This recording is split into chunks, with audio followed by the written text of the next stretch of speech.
Bismillahirrahmanirrahim. Rabbi shrah li sadri wa yassir li amri wahlul 'uqdatam min lisani yafqahu qawli, amma ba'du. Assalamualaikum warahmatullahi wabarakatuh. Waalaikumsalam.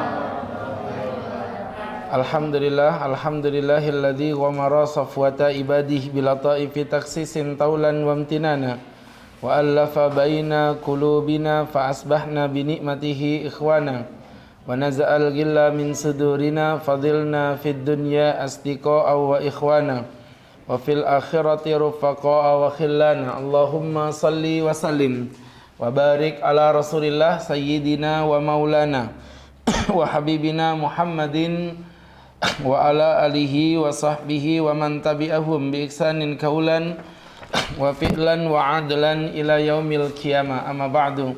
Hadratul muhtaramin, sahabat-sahabatku jamaah kajian PT Sajinalen yang berbahagia.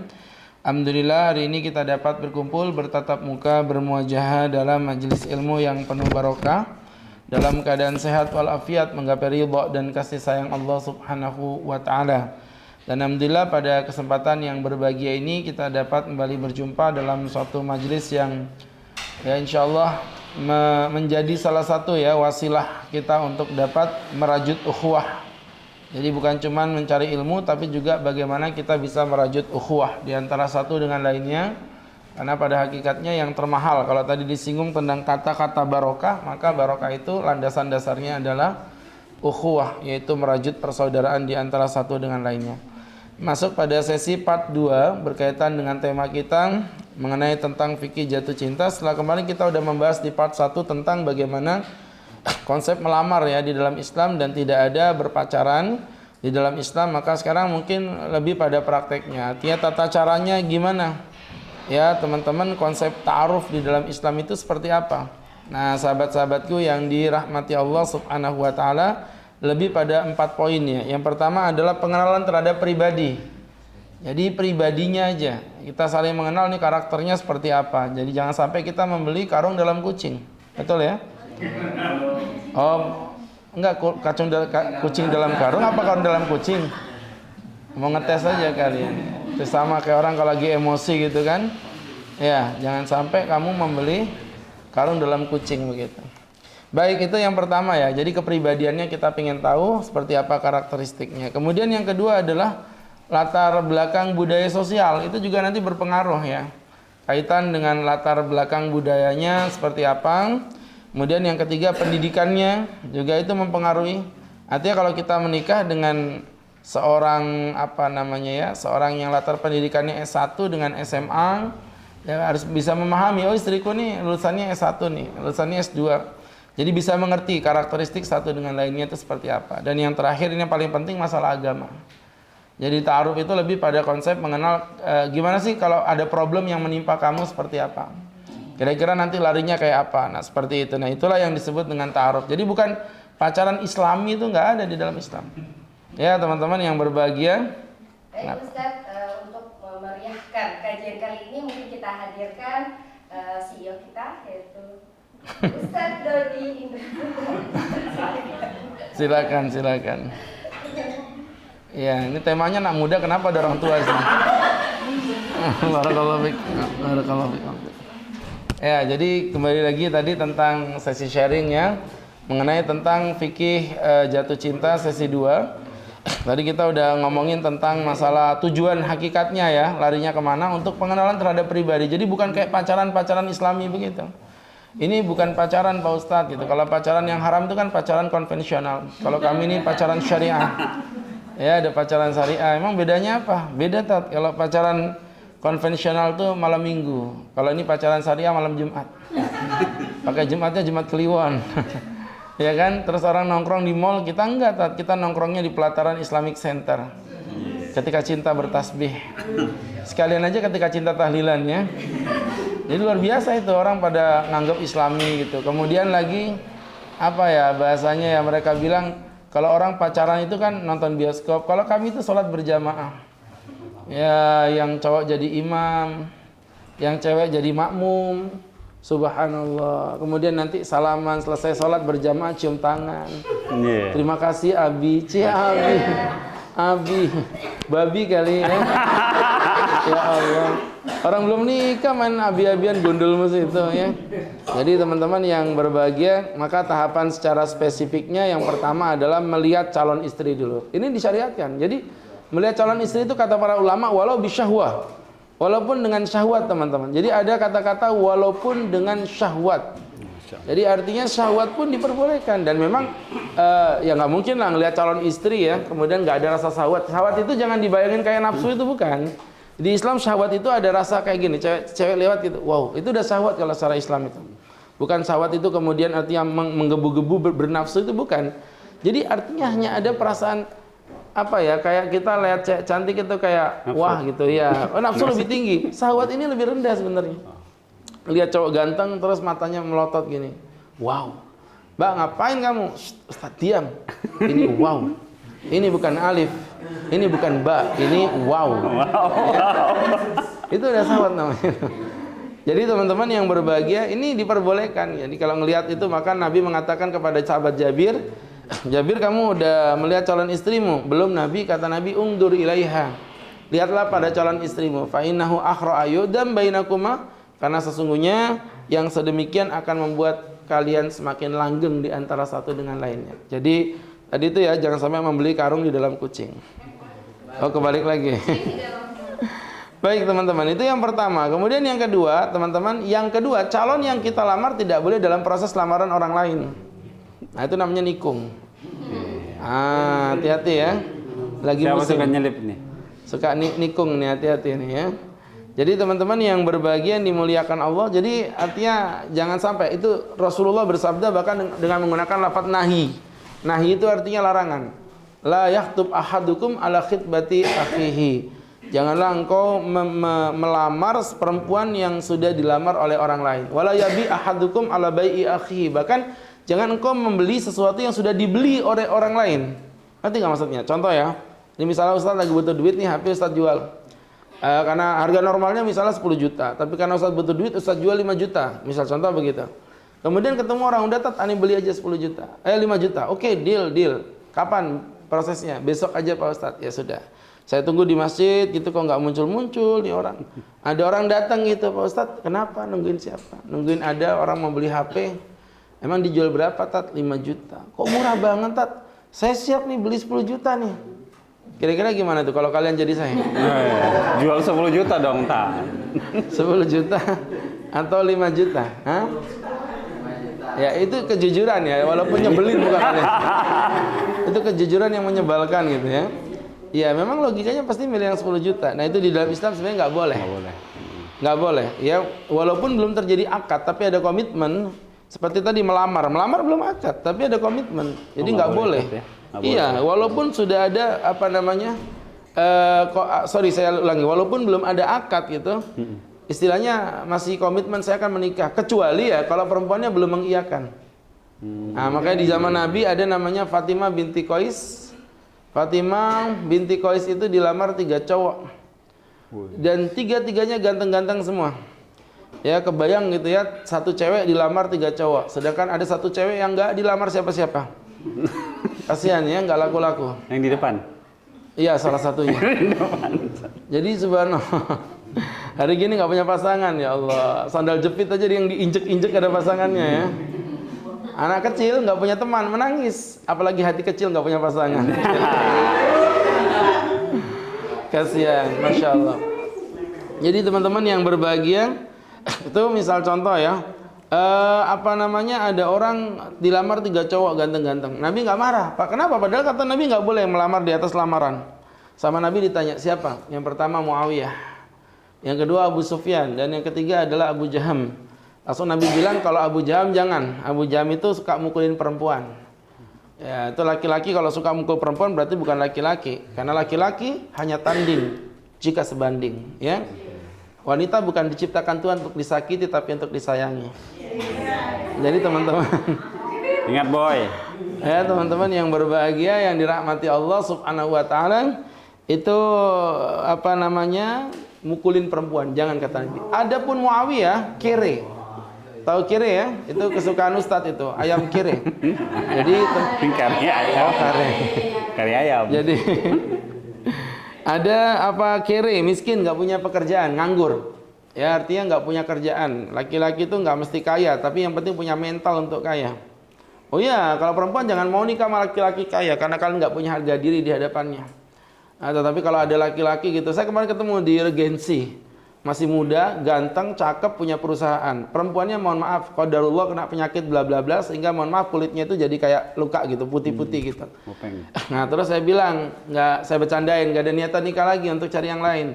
Jawabannya indah sekali, Pak Ustadz, saya dulu sama perempuan ini, di samping istrinya ada istrinya, sama perempuan ini saya pernah tidur sebantal berdua, sepiring berdua. Romantis mas? Enggak, kere Pak Ustadz.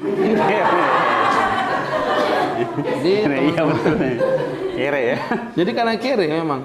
Dan sekarang saya jadi orang yang kaya, saya jadi orang yang mampu, maka betapa naifnya kalau saya meninggalkan dia, padahal saya pernah sakit dan menderita bersama dia dalam sebuah kenistaan dan dalam sebuah kehinaan, tapi kami tempuh walaupun kami harus melewati jurang penuh berduri, luka walaupun tak berdarah. Kami lewati itu semua dan sekarang mustahil saya meninggalkan dia, padahal saya pernah sukses di atas pijakan tangan dia. Jadi teman-teman yang berbahagia, kisah ini adalah kisah Indosiar ya. Jadi teman-teman, bukan yang viral terbaru. Oh enggak, bukan. Saya nggak tahu kok yang viral itu apa. Saya pura-pura nggak tahu aja ya. Emang ada apa sih?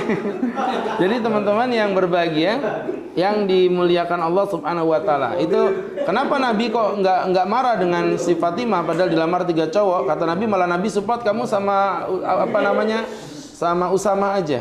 Ya kenapa? Karena Usama walaupun beliau berasal dari suku Buddha, orang rendahan, tetapi beliau tidak suka mukulin perempuan dan tidak miskin. Miskin tanda kutip itu miskin yang memang ya karena memang karakternya miskin gitu ya. Karena waktu itu Muawiyah memang karakternya miskin beliau. Waktu itu awal-awal, walaupun akhirnya berending beliau jadi seorang raja. Baik teman-teman yang berbahagia yang dirahmati Allah. Kemudian yang ketiga, perempuan berhak menolak ataupun memilih. Jadi perempuan jangan gampang kalau dilamar langsung, Dek maukah kau menikah dengan aku, langsung iya bang. Jangan. Jual mahal dulu ya. Jual mahal dulu lah, ya kan. Karena sesuatu yang didapatkan tanpa perjuangan akan dinikmati dengan cara yang biasa-biasa saja. Ya, contoh misalnya nih. Kenapa kuliah itu wisudanya membuat kita menangis? Anak SD itu wisuda nggak pernah saya lihat menangis terharu gitu ya. Nggak ada, malah mainan pentol Salome dia. Ya. Coba kalian lihat kenapa anak SMA kalau lulus bajunya dicoret-coret gitu. Kalau anak SD nggak pernah kan lihat baju dicoret-coret gitu. Karena memang perjuangannya beda. Nah, sesuatu yang kau dapatkan dengan penuh perjuangan akan kau nikmati dengan penuh kedahsyatan. Dek, aku cinta padamu. Iya bang, suka. Ya seneng sih kita, cuman senangnya biasa gitu. Beda kalau dia aku cinta padamu. Najis. Dek, aku sayang padamu. Cici. Udah, ketika cinta ditolak, dukun bertindak. Ternyata kalian suka main dukun juga. Ketika cinta ditolak, bawa martabak gitu loh. Dukun bertindak sembarang. Astagfirullahaladzim. Ya, ketika cinta ditolak, tiap hari didatengin tuh bawa martabak sampai tumbuh bisul besar di jidatnya. Ya kan? Bukan jerawat lagi tadi. Bukan jerawat sudah, karena bisul itu ngeri. Ya kan, martabak apalagi martabaknya Holland, martabak yang tebel itu kan daging dalamnya ada kayak keju gitu. Dibuka melar gitu, Masya Allah. Belum lagi ditotol sambelnya yang merah itu kan, ya Allah. Belum kena acarnya itu yang ada cukanya, ya Allah. Di mulut itu cetar begitu. Kalau di ya? sini martabak bangke. Ah iya. Bangke itu haram ya. Tapi ada martabaknya di sini. Ada. Bangka itu beda, ini bangkai beda ya. Ya begitu. Jadi teman-teman, maaf yang cuma diplastikin ya, mohon maaf jangan kesini. Ya Allah, ini perusahaan besar loh Sadina Land ini. Iya, paling enggak ya bermikala gitu kan, berbobot plastik kan diikat, ya Allah. Kenapa enggak kalian makan kayak Salome dari pucuk di mot. Kayak alat bantu napas buatan gitu ya. Jadi teman-teman yang dirahmati Allah Subhanahu wa ta'ala, hunian premium luar biasa. Ini pakai plastik. Baik teman-teman yang dirahmati Allah, Tadi ngomong apaan tadi tuh? Nikah. Tadi kita ngomongin bagaimana perempuan yang dilamar langsung mau gitu ya. Jangan, kalau perlu istikharah dulu, berpikir dulu dengan matang dulu, karena ini kan keputusan yang tidak bisa mundur ke belakang ya. Artinya keputusan akan maju ke depan gitu. Efeknya akan menimpa kalian. Dan ingat ya, namanya pernikahan tuh pasti ada efek positif negatifnya. Nah, kita meminimalisir potensi negatif tadi. Akhirnya tadi tuh dengan cara istikharah, minta pendapat kepada seorang ustadz, minta pendapat kepada orang yang lebih tua, yang lebih mengerti tentang gaya hidup. Ingat loh, kalian boleh pinter. Anak-anak muda nih, kalian boleh pinter, tapi kalian pasti nggak mungkin punya pengalaman. Itu yang nggak pernah kalian miliki, kecuali kalian sudah jadi orang yang tua gitu. Ya. Makanya kenapa kita tetap, walaupun saya pribadi kayak begini, tetap minta pendapat kadang dengan orang yang lebih tua, ya, dengan orang yang mungkin lebih ya sudah makan garam lah. Ustadz bilang tadi, kita boleh pintar, tapi kita nggak mungkin ngalahkan orang tua dari sisi kedewasaannya, ketuaannya, pastilah kalau tua ya. Jadi teman-teman yang dimuliakan Allah. Nah, apa aja yang harus kita lakukan sebelum kita menerima pinangan seseorang? Yang pertama, memohon petunjuk dari Allah. Ini yang disebut dengan istikharah. Minta sama Allah. Ya Allah, Allahumma ya Allah, ya Arhamar Rahimin, kalau memang perkaraku ini, in kunta ta'lamu anna hadzal amra, jika engkau tahu bahwa perkaraku ini, sebutin misalnya galau gitu kan, mau nikah dengan Dewi Persik apa Ayu Ting Ting ya. Dewi Persik apa Ayu Ting Ting ya gitu. Kemudian diistikharahkan salah satunya. Misal contoh Ayu Ting Ting, ya Allah, jika memang Ayu Ting Ting ini khairun li, baik untukku, fid dini di dalam kehidupanku, wa ma'ashi, saya ulangi, fid dini di dalam agamaku, wa ma'ashi kehidupanku, wa akibatu amri dan masa depanku, faqdirhu li, mudahkan dia untukku. Wa yassirhu li, mudahkan aku mendapatkannya. Tsumma barik li fihi, kemudian berkahi aku di dalamnya. Wa in kunta ta'lamu anna hadzal amra, jika engkau tahu bahwa perkaraku ini syarrun li, buruk untukku, fid dini di dalam agamaku, wa ma'ashi kehidupanku, wa akibatu amri dan masa depanku, perhatikan, fasrifu anni, jauhkan dia dariku, wasrifni anhu, jauhkan aku darinya, tsumma qdir lil khair, ini doa move on ini, dan berikan aku yang lebih baik darinya. Tsumma raddini bihi, kemudian ridhokan hatiku untuk menerima yang kedua ini. Itu doa itu, jangan ya Allah, jika memang dia adalah jodohku, tolong jodohkan dengan aku. Jika memang dia bukan jodohku, please hilangkan kata tidak dalam hidup. Jadi teman-teman, dipaksa. Itu maksa namanya ya. Jadi teman-teman yang berbahagia, yang dimuliakan Allah Subhanahu wa taala. Itu yang pertama.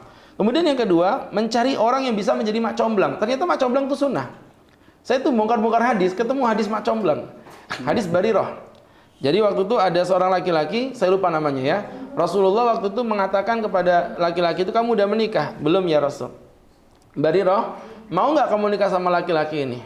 Jadi Nabi mencomblangi Barirah. Dan waktu itu jawaban Barirah sangat politis sekali. Beliau berkata apa? Ya Rasul, ahadza amrun asyafun. Apakah ini anjuran atau perintah? Maksudnya apa? Kalau ini perintah, walaupun aku nggak suka sama laki-laki ini, aku akan mau. Tapi kalau ini cuma anjuran, la hajata li fihi, aku tidak punya kepentingan untuk menikah dengan dia. Artinya aku nggak mau nikah sama dia. Jadi di sini walaupun Barirah menolak, tapi intinya Nabi menjadi comblang pada saat itu. Nyomblangin orang itu memang menimbulkan kebahagiaan pada saat dia sukses. Jadi Ustaz pernah nyomblangin beberapa orang tuh, alhamdulillah. Ya teman-teman yang berbahagia, ada beberapa yang sudah punya anak 3, datang ke rumah itu seneng gitu ngelihatnya, bahagia. Jadi kalau memang ada kesempatan untuk nyomblangin temennya, walaupun yang nyomblangin belum nikah juga. Ya teman-teman, nggak masalah, comblangin aja. Selama memang yang dicomblangin pokoknya syar'i ya, nggak main-main gitu. Saya kalau nyomblangin orang gitu, kamu jangan main-main. Karena rekomendasi saya bawakan dia ke wanita ini, dan wanita ini mau, kamu jangan main pacar-pacaran, udah langsung kalau emang oke, langsung menikah. Saya belum siap Pak Ustadz. Apa yang kau butuhkan dari pernikahan teman-teman? Nggak ada. Pak Ustadz, saya belum punya ilmunya. Kan dia kalau ngomong belum punya ilmunya, sama kayak orang punya anak. Dia punya anak dulu baru belajar parenting. Nggak pernah saya nemu ada orang belajar parenting belum punya anak. Ngerti maksudnya? Jadi kadang-kadang ada beberapa ilmu itu memang mau nggak mau kita terjepit dulu baru kita belajar. Belajar sakinah, mawaddah, warahmah juga begitu. Saya ngerti ilmu rumah tangga bukan setelah sebelum saya menikah, enggak. Setelah menikah, saya belajar itu. Ada ilmunya sakinah, mawaddah, warahmah, sama rabah. Ya, sakinah, mawaddah, warahmah, wal barakah. Ada ilmunya. Nah, sama raba, sama-sama meraba, ya. Ada ilmunya juga Tat ya? Ada ilmunya. Kayak mana ilmunya Tat? Iya maksudnya meraba apa namanya? Bagaimana sikap istri kita gitu loh. Ini mesti mikir yang lain. Aku benci pikiranmu, ya. Kayak gitu tuh kalau kelamaan di Bandung tuh, hati-hati, ya. Ada yang temanin Tat. Jadi teman-teman yang dimuliakan Allah Subhanahu wa taala, ada ilmunya. Jadi waktu itu contoh yang kecil aja, yang simpel ya. Saya nggak ngerti tentang wanita. Jadi saya tuh bingung. Kenapa itu piring kotor nggak dibersihkan? Kok nggak dicuci-cuci? Saya omongin, Mi, itu coba dicuci, nggak gerak juga. Nah, udah mulai curiga nih ada sesuatu. Oh, sekarang saya udah punya ilmunya. Ternyata itu berarti uang bulanannya habis.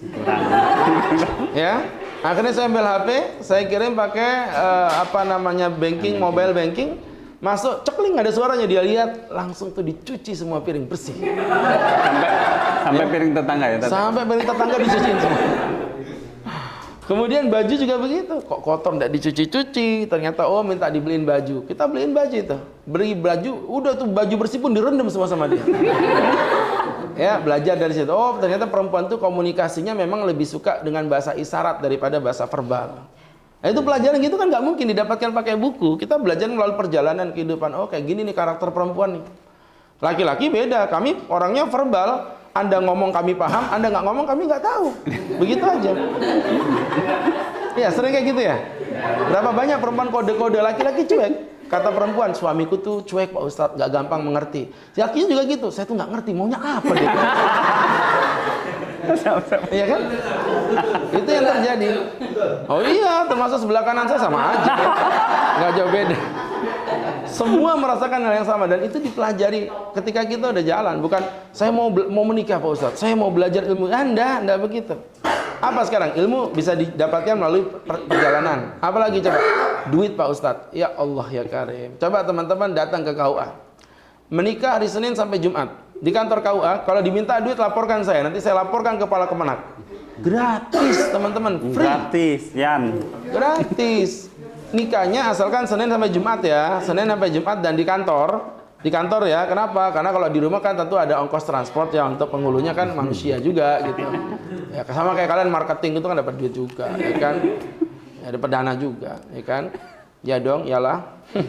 Iya dong. Jadi teman-teman yang dimuliakan Allah, artinya kalau kita belajar, teman-teman yang berbahagia dimuliakan Allah Subhanahu wa taala, dari situ free. Saya pernah jadi penghulu 7 tahun. Jadi ceritanya begini, ini ada cerita nih, kalau teman-teman mau dengar cerita saya ceritain. Kalau nggak mau juga nggak apa-apa, tampaknya nggak mau ya sudah. Baik, kemudian berikutnya. Lanjut. Nggak bisa, udah lewat. Ya, saya kalau nggak ada susu beruang gitu emosi bawaannya. Itu udah ganti tuh, Tat? Udah ganti. Ya. Ini 8.000. Susu beruang kan 12.000, agak murah.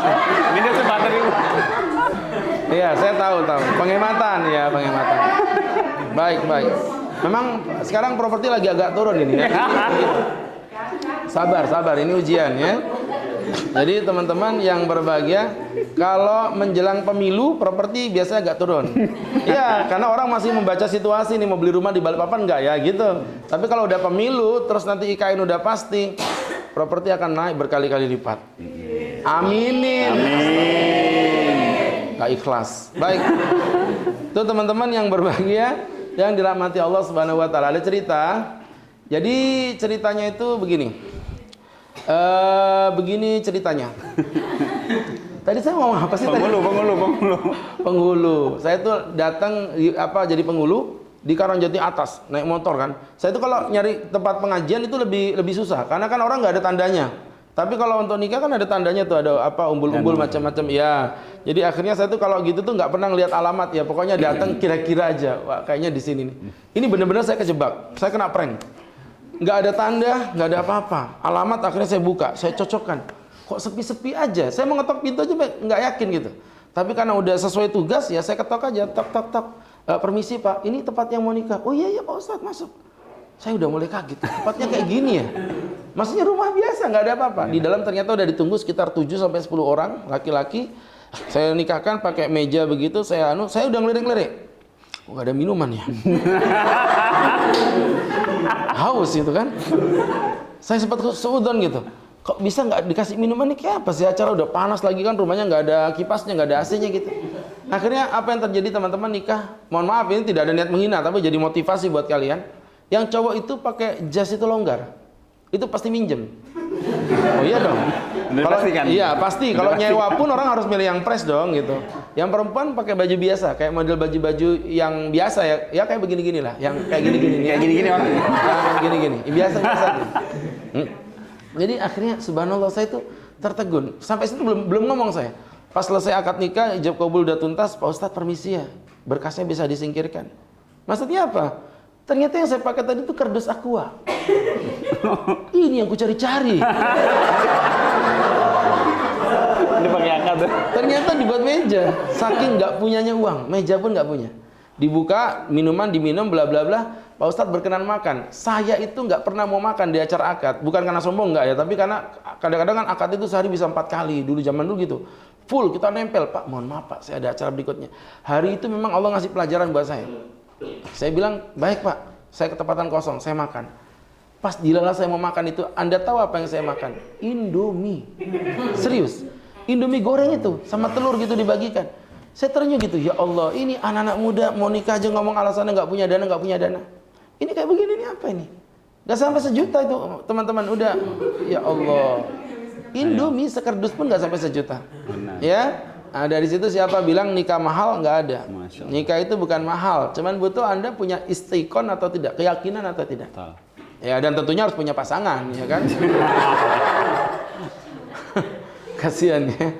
Saya tuh nggak tega orang nggak punya pasangan tuh, kasihan gitu. Mau nikah lagi ya? Nah, makanya Nabi nyebutnya miskin. Oh iya, miskin liman la zaujata lahu, sungguh miskin orang yang tidak punya pasangan. Kata Nabi begitu. Miskin. Ya. Kecuali yang SMA ya, memang belum menikah ya. Belajar dulu yang benar. Saya nyindir yang di belakang-belakang itu. Yang enggak jelas itu ya. Yang ABG di belakang. Kemudian yang ketiga, mendatangi kediaman langsung. Jadi tidak ada kata pacaran, betul-betul nafikan itu kata pacaran. Datangin langsung ke kediaman. Ingat, pegang omongan Ustadz ini ya. Laki-laki yang hebat, laki-laki yang dahsyat, bukan laki-laki yang datang ke rumah perempuan hanya cukup membawa mawar, tapi dia siap datang ke rumah perempuan untuk datang melamar. Kalau datang dengan apa keyakinannya, Pak, saya mau menikahi anak Bapak, begitu dahsyat. Kamu punya apa? Punya duit? Nggak punya Pak. Harta? Nggak punya. Mobil? Nggak punya. Punya apa kau? Punya bayi di kandungan anak Bapak. Ditampar langsung. Modal juga itu, modal juga. Kemudian yang keempat, teman-teman, adalah tukar visi misi dalam kehidupan.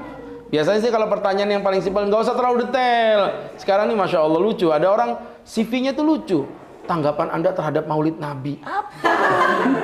Mau nikah kok kayak orang mau ngapain aja. Anda berkunut subuh atau tidak? Ya Allah ya Karim. Saya bilang Anda itu kalau mau mau menikah jangan kayak orang apa aja gitu. Orang selama dia muslim, ya, atau masalah khilaf biasa aja, nggak usah ngegas gitu. Orang tabrakan depan PT Sadina itu. Tolong Pak, kaki saya patah. Islam apa kafir kok? Islam Pak, NU apa Muhammadiyah? NU Pak, NU PKB apa P3? PKB Pak, PKB Gus Dur apa Muhaimin? Mati nih bocah. Jelas. Selama akidahnya sama-sama Ahlussunnah wal Jamaah itu pasti ada titik temu. Masalah kunut tidak kunut, masalah sholat tarawih 2-3-11, masalah maulid Nabi atau tidak, itu nggak penting-penting banget teman-teman. Kenapa? Itu ada titik temunya selama sama-sama Ahlussunnah wal Jamaah. Nah, visi misi itu bukan itu. Apa tanggapan antum terhadap menghormati orang tua? Apa sikap antum ketika melakukan pendidikan kepada anak? Gitu-gitu aja, yang urgent-urgent aja. Ya. Atau misalnya kalau pekerja begini tanya, apa tanggapan Anda kalau misalnya seorang wanita bekerja di properti syariah, apakah Anda merasa terganggu dengan itu? Begitu. Jadi teman-teman ditanya, apa tanggapan Anda kalau saya masih mengikuti kajian ketika saya sudah menjadi istri Anda? Ditanyakan seperti itu. Yang cowok juga begitu, apa tanggapan Anda kalau seorang jentik mendekati saya? Jentik mendekati saya. Ku tampak memang mulutmu begitu ya. Dan kemudian yang terakhir menyepakati tanggal dan mas kawin. Selesai, sudah gitu aja. Tanggal dan mas kawin. Kalau tanggal tuh ya santai aja, kapan aja boleh. Kalau mas kawin tuh apa? Tahu mas kawin ya? Harta atau sesuatu yang diberikan dari kita. Dari istri apa suami? Suami. Dari istri. Kalau mas kawin dari istri teman-teman ya. Mas kawin? Mas kawin. Mas kawin. Mas kawin, oh iya. Iya. Iya udah disering. Nggak ada Bukan deh. itu Ton, bukan Iya, itu, bukan. kan? Susah kalau ngomong beda Pentium gini susah ya. Oke teman-teman, tidak berpanjang, tidak berlebar. Makin panjang toh nampaknya kalian juga nggak terlalu paham ya. Kita buat sesi sharing aja di sesi penutupan. Silakan teman-teman untuk sharingnya. Atau Akhdodi mau nyampaikan? Ya, saya mau tanya ini Tat. Oh boleh, silakan. Biasanya kan teman-teman ini kan, apalagi yang masih umur-umur di bawah 20 itu kan Tat, dia lebih memilih pacaran atau dekat sama wanita, tapi nggak ada mikir untuk nikah. Karena mikirnya, kalau saya nikah anaknya orang mau dikasih makan apa nih? Kalau saya nikah muda ini, kira-kira nanti emosinya kan masih labil ya. Kira-kira ini sering berantem nggak nih? Nah selalu pikiran-pikiran itu tuh, terutama ya masalah rezeki. Nah itu gimana Ustaz? Yang masih berpikiran seperti itu. Baik, begini. Pertama mindset yang paling penting teman-teman. Mindset itu merubah kemampuan kita. Itu bisa istilahnya mengkali lipatkan kemampuan kita bisa beratus-ratus kali lipat. Gini, saya belum menjawab pertanyaannya. Saya ingin membangun mindset antum dulu. Kalau mindset antum menikah nanti gini, nanti gini, nanti gini. Antum nggak pernah menikah, walaupun udah punya uang. Mesti merasa cukup nggak ya, cukup nggak ya, cukup nggak ya. Kalau tadi misalnya kurang ilmu nanti takutnya bercerai. Walaupun antum menikah udah tua pun bisa bercerai kok. Jadi bukan itu, mindset dulu yang dibangun. Gini teman-teman, saya kasih tahu bagaimana mindset seseorang itu mempengaruhi seseorang untuk memberikan kekuatan di luar dari nalar yang dia mampu. Teman-teman yang berbahagia, contoh ya, yang paling simpel aja. Saya pribadi aja. Saya waktu itu pernah kecelakaan di depannya Hotel Blues King, patah tulang sebelah sini. Dibawa waktu itu ke Siloam. Itu unik itu, karena saya jatuh itu sekitar jam 2 siang jam 1 saya jatuh dari RSKD itu, dari rumah sakit saya jatuh. Hebat kan? Orang jatuh dulu baru ke rumah sakit kan? Saya ke rumah sakit dulu baru jatuh. Jadi waktu itu jatuh sekitar jam 1:30-an. Ketika jatuh, karena saya melihat tubuh saya nggak ada berdarah, nggak ada apa-apa, saya pikir aman aja. Saya nggak tahu posisi tulang di sini ternyata udah gini, udah selip begini, udah nggak nyambung. Akhirnya saya ngisi pengajian di Kampung Baru. Dari Kampung Baru saya berangkat ke jam 3 itu di PT Abbas Ataya Mandiri. Habis itu jam 5 itu di Kanwil Pajak. Habis itu maghribnya di PT Gang PLN. Habis itu Ba'da Isanya di Catering Nikmat. Nah, waktu di Catering Nikmat saya tuh nyadar sakit, tapi maksudnya sakitnya tuh sakit-sakit ya biasa kayak orang habis jatuh tuh gimana sih, ngilu-ngilu capek, tapi nggak sampai kesakitan gitu nggak. Akhirnya malam-malam karena ada sedikit berdarah, istri bilang ayo ke rumah sakit aja. Akhirnya dibawa waktu itu ke Siloam. Nah sampai di Siloam itu ketepatan dokternya murid saya sendiri, dokter Hedi itu, dokter ortopedi, bedah ortopedi. Dia bilang gini, Ustadz ini gimana sih? Gimana apanya dok? Ini kan sakit banget Tat. Ustadz kok bisa-bisanya, istri saya cerita, kok bisa-bisanya Ustadz masih pengajian 5 kali setelah jatuh itu, gimana rasanya? Lah saya nggak sakit kok. Ini tulang Ustadz tuh gini lah, udah gitu runcing, saling nabrak begini ke daging. Itu sakit banget Tat. Itu pendarahannya aja gumpal di situ. Saya lihat kemarin pas saya operasi. Saya bilang dok, saya nggak main-main. Kalau emang nggak sakit, emang itu nggak sakit. Atau mungkin karena saya udah biasa gitu disakitin oleh jemaah. Lebih sakit lagi yang ini. Iya udah biasa, ya kan? Selama Ramadan full begitu luar biasa, ya kan? Nggak dikasih parcel itu biasa kayak gitu. Jadi, kalau di sini dikasih kan, Tat? oh dikasih, tenang aja ya. Jadi teman-teman dikasih tahu waktu itu. Jadi teman-teman yang berbahagia, dari situ saya belajar, oh harusnya sebenarnya saya tuh nggak kuat. Tapi karena waktu itu otak saya berpikir, pokoknya saya pengen datengin itu kajian 5 itu harus saya datengin semuanya. Jadi akhirnya saya nggak ngerasa sakit. Nah sama seperti itu teman-teman. Ketika Anda mau menikah, mindset Anda berkata, oh kalau nikah nanti gimana masalah ekonomi? Loh mohon maaf, Anda kok bingung ngasih makan istri? Ya, nanti saya nggak bisa makan, Tat. Astagfirullahaladzim. S1 kok takut nggak bisa makan? Lah wong gajah itu loh. SD aja nggak lulus, badannya gemuk-gemuk, iya kan? Iya. Masa kalah dengan gajah? Rezeki itu justru datang ketika kita tuh punya tanggungan. Itu yang saya rasakan. Jadi makanya saya itu termasuk orang yang semangat kalau punya anak. Kenapa? Karena saya merasa tiap ada anak, ada aja rezeki yang Allah berikan itu. Pokoknya ada aja gitu. Seakan-akan anak itu datang membawa rezeki. Dan memang bukan seakan-akan, memang setiap orang datang membawa rezeki. Jadi mindsetnya harus dihilangkan, harus diberanikan dalam diri untuk memulai sesuatu. Dan saya pribadi, memang saya nikahnya nggak mudah banget sih. Waktu itu umur saya masih sekitar 24, 25, masuk 25. Tapi saya ngerasain nggak punya duit waktu nikah itu betul-betul ada. Saya bergaji 1,5 juta, ngontrak 300, bayar istri bulanan itu kuliah sekitar 200. Jadi uang saya itu tinggal 650.000 sekian. Itu untuk membiayain hidup sebulan. Cukup apa enggak Anda pikirkan sendiri. Tapi buktinya Allah kan nggak pernah mematikan seorang hamba. Yang penting tetap ikhtiar. Udah Tat, kalau udah rezeki nggak bakal kemana-mana. Tapi dia nggak kemana-mana. Kemana-mana akhirnya. Ya kan? Seperti itu. Wallahu a'lam bishawab. Baik. Ya. Ya tadi yang kita jelaskan itu. Untuk tahapan ta'aruf dimulai pertama itu untuk saling mengenal. Ta'aruf itu kan bahasa Arabnya saling mengenal ya. Arafa mengetahui, ta'arafa saling mengetahui. Jadi tadi yang Ustaz bilang tentang visi misi kehidupannya, apa yang mau dia lakukan, bla bla bla. Tadi dianjurkan kalau bisa ada mak comblang ya. Kenapa ada mak comblang? Supaya apa? Menyampaikannya itu lebih enak ya, lebih clear gitu. Kadang kalau langsung berhadapan kan kita nggak terbuka, masih baru kenal gitu. Kemudian yang ketiga tadi ada komitmen untuk melamar orang tua, datang ke orang tuanya melamar. Kenapa? Karena mohon maaf teman-teman, kalau masih belum ada orang tua itu kayak PHP gitu. Iya, kalau sudah ngomong ke orang tua walaupun belum akad itu sudah PPJB lah. Iya, ya? benar. Sudah siap sudah mendekati AJB. Ya, sudah mendekatin AJB begitu ya. Masih PPJB, udah pasti tapi masih gantung, sama kayak status tanah saya. Yang dirahmati Allah. Dimintain KTP aja tiap bulan tuh. Pak Ustaz KTP-nya iya ini ya bawa sudah situ. Jadi teman-teman. Tapi enggak jadi-jadi. Baik, itu namanya PPJB begitu ya. Paling enggak ada kepastian walaupun belum pasti gitu ya. Yang dirahmati Allah Subhanahu wa taala. Konsepnya seperti itu. Jadi intinya hindari yang namanya pacaran dengan alasan apapun, tadi kan Ustaz sudah sampaikan ya. Enggak ada dalil yang membenarkan pacaran. Orang berkata saya enggak berzina, Tat. Anda enggak berzina secara kemaluan, tapi Anda berzina secara fisik. Contoh dengan memandang, memeluk, berpegangan. Saya enggak ada meluk juga, Tat. Anda enggak berzina secara kemaluan, Anda enggak berzina secara fisik, tapi Anda berzina secara hati. Minimal. WhatsAppan di saat malam, kamu lagi ngapain, Beb? Bebek, wek.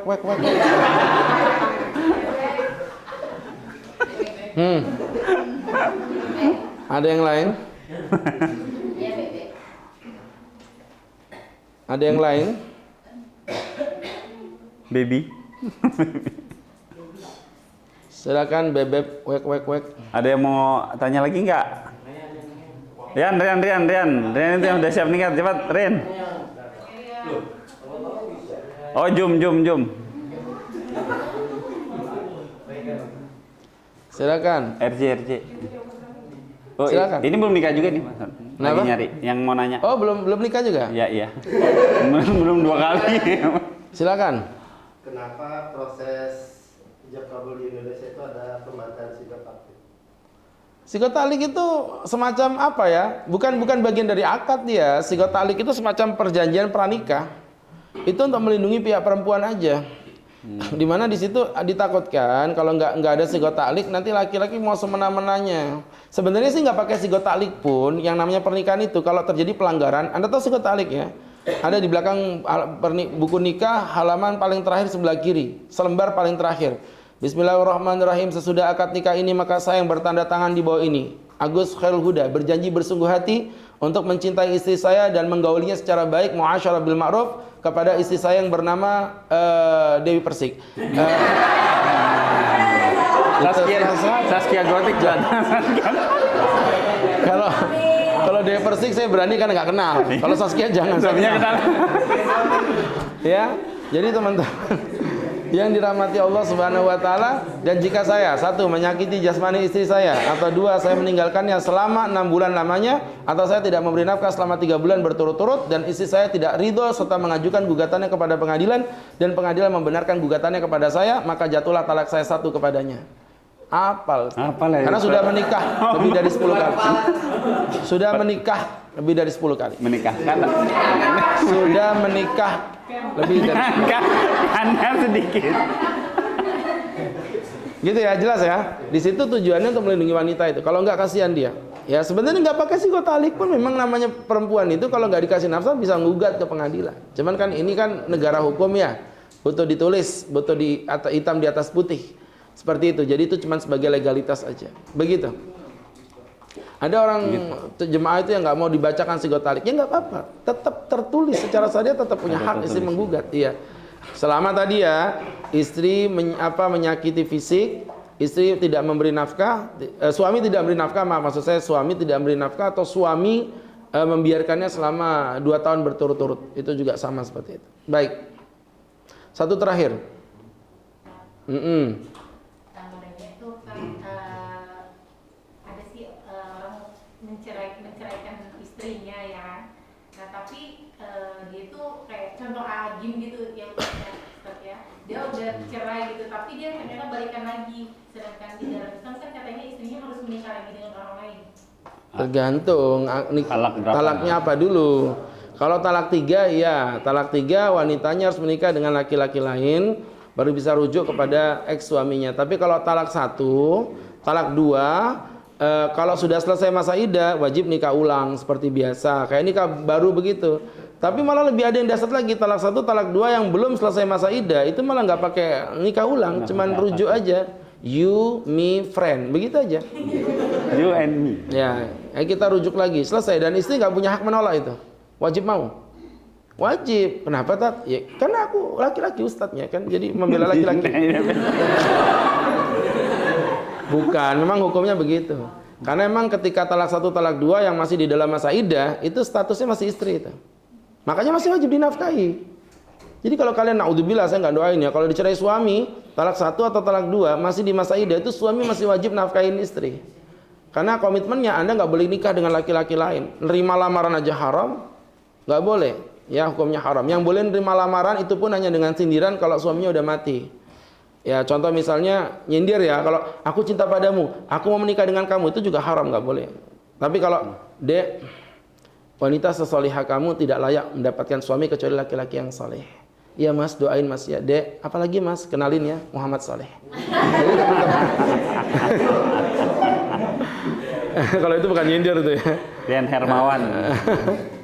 Seperti itu, jelas ya. Jadi yang talak 3 baru, saya nggak tahu kisahnya Agim gimana, tapi yang jelas yang di talak 3 itu yang baru tidak bisa rujuk kecuali nikah dengan laki-laki lain. Ya. Jelas? Baiklah. Ini cerita siapa? Pribadi bukan? Oh, bukan. Apa tuh yang tentang viral-viral ini? Enggak kan? Oh ya. Panjang. Sayang diserang itu nanti. Artis itu kan kayaknya setiap hari tuh setiapnya kita nonton tuh ya, biarpun kita nggak nonton di HP itu kan pasti muncul tuh berita ya. Ya Virgon lah, ya sini lah. Nggak usah disebutin namanya.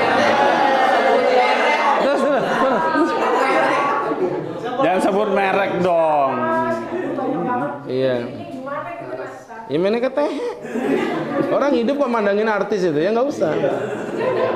Tat, satu lagi Tat, kalau misalnya nih kita mengetahui saudara kita atau teman kita yang mungkin dalam konteks pernikahan yang tidak baik-baik, terus ternyata ada hal-hal yang mungkin nggak perlu dikonsumsi publik, tapi kita jadi orang yang selalu ditanya terus, selalu ya istilahnya mungkin karena kita tahu ya gitu. Kita tahu itu menanggapinya gimana Ustaz gitu. Nggak ada alasan satupun untuk mengungkapin aibnya orang. Alasannya apapun. Ya, teman-teman yang berbahagia sekali lagi tidak ada. Walaupun berita itu udah nyebar, misal contoh kayak tadi public figure, artis udah masuk berita di sosial media atau macam-macam dan sebagainya.